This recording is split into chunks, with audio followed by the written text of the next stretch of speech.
Capítulo 5. Tesoro sin dueño. Mi abuelo y Jaime Molina estaban sentados junto al fuego en el pequeño cuarto de control de la torre del faro, y yo al lado de ellos con la niña sobre mis rodillas. Había hallado un libro viejo de cuadros para ella, y ella estaba hojeando las páginas, haciendo comentarios acerca de los cuadros. «Bueno, Alejandro», dijo el señor Molina, «¿qué debemos hacer con ella?» «¿Hacer con ella?», preguntó mi abuelo acariciando la bella cabecita. «Nos quedaremos con ella, ¿verdad, muchachita?» «Sí», dijo la niña, asintiendo con la cabeza, como si ella hubiera entendido lo que estaban hablando. «Me parece que debemos buscar a sus familiares», dijo Jaime. «De seguro tiene algunos». «¿Y cómo los hallaremos?», preguntó mi abuelo. «Pues el capitán puede averiguar qué barco ha naufragado y nosotros podemos mandarle un mensaje a los dueños. Ellos sabrán quiénes eran los pasajeros». «Bueno», dijo mi abuelo, «tal vez tienes razón, Jaime. Vamos a ver qué digan ellos. Pero por mi parte, si los padres de la niña están al fondo del océano, ojalá que ningún otro venga a llevársela».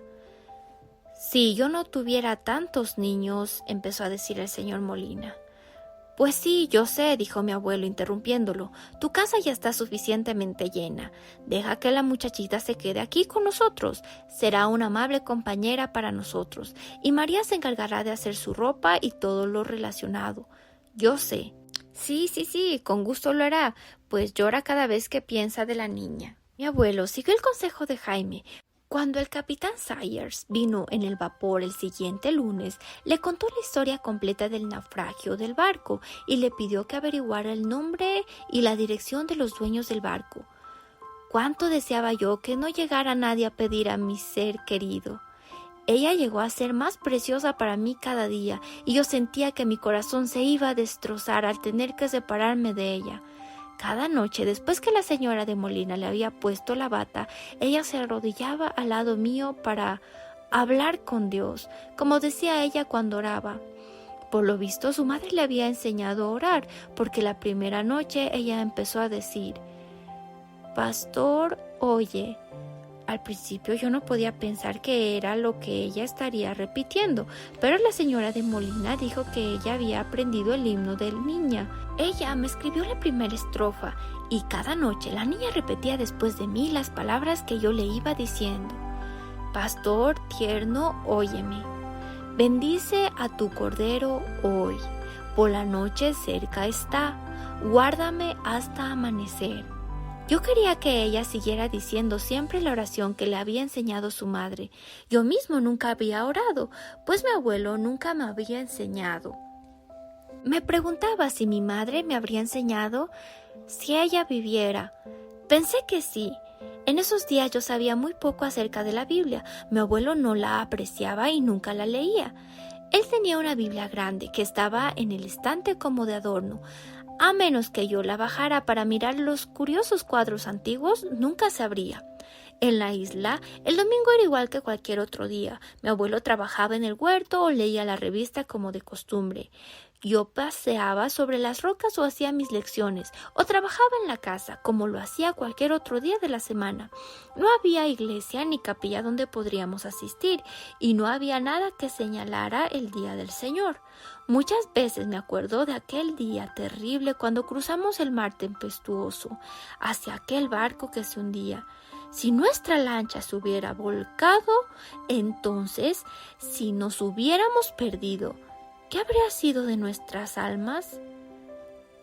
Es un pensamiento muy solemne, y le agradezco a Dios por tener piedad de nosotros por otro poco de tiempo. Mi abuelo era un hombre de corazón amable, de buen temperamento, un anciano honesto, pero yo sé ahora que eso no es suficiente para abrir la puerta al cielo. Jesús es el único camino y mi abuelo sabía muy poco de él y no le daba importancia. La pequeña Timpi llegó a ser mi compañera constante, dentro y fuera de la casa. Ella estaba un poco tímida con los hijos de la señora Molina, porque ellos eran bulliciosos en sus juegos, pero no me dejaba al sol ni a sombra. Día tras día aprendía palabras nuevas e inventaba sus frases graciosas que nos hacían reír. Su placer más grande era tener un libro y distinguir las diferentes letras del alfabeto. Aunque apenas podía hablar, las conocía perfectamente bien. ¡Qué niña más querida! Parece que la veo ahora sentada junto a mis pies sobre una roca grande en la playa y llamándome cada rato para mirar la letra A o B o D o S. Y así, por su agradable manera de ser, llegamos a quererla más y más. Así pasaron los días y temíamos la respuesta que vendría a la carta que mi abuelo había escrito a los dueños del Victory, pues así se llamaba el barco que naufragó. Llovía sin cesar ese lunes en que llegó la respuesta.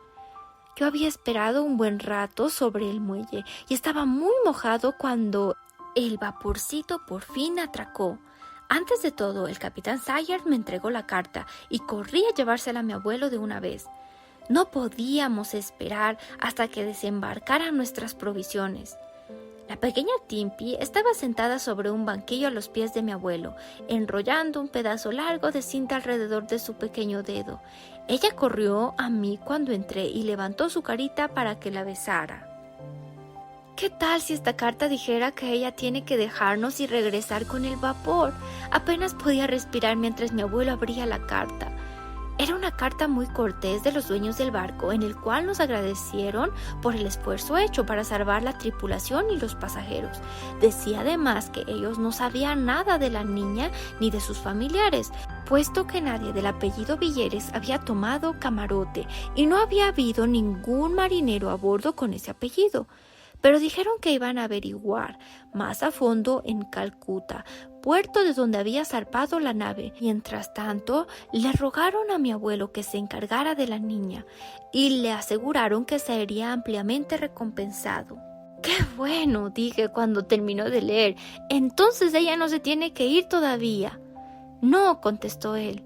Pobrecita, no tenemos que despedirnos de ella todavía, pero no quiero que me recompensen. Esto es suficiente recompensa para mí, añadió, poniendo a la niña sobre sus rodillas y besándola sobre su frente.